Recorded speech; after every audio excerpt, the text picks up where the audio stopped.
اس مطلب دا چې دا عمل خالص د الله رب العالمین د رضا لپاره وکړل شي.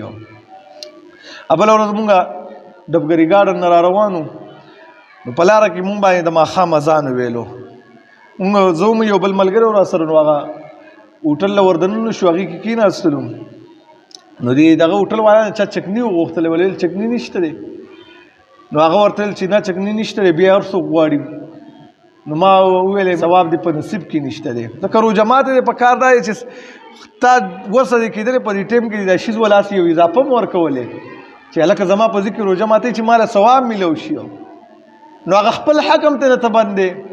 موږ سره خوا کې یو کس ناست و، نو هغه موږ له هغه خپل خوراک لږ را دې خوا کړلو.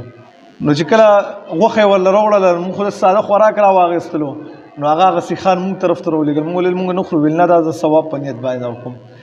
نو ما هغه ملګري ته ویلم چې پاسېږو موږ به دې سړي پیسې ورکړو چې موږ له الله تعالی اجر راکړي. ته یې وله ورکړه زه به له بیا درکوم.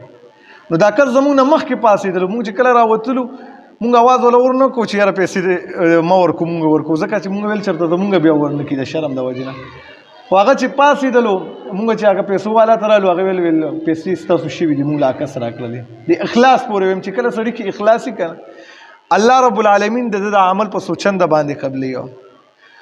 نو زمونږ د زړه نه وله غیر اختیاري یو دعاګانې ووتلې، حالانکې موږ ویل چې دا ثواب او د اجر به موږ وګټو، خو لیکن دا ثواب هغه وګټلو، غیر اختیاري مو له زړونو دعاګانې وغوښتلې. کله چې یو انسان نیک عمل کوي خالص د الله رب العالمین د رضا دپاره، الله رب العالمین ورله په هغې کې خیرونه اچوي، او دا الله رب العالمین د دې انسان په د عملنامه کې لیکي.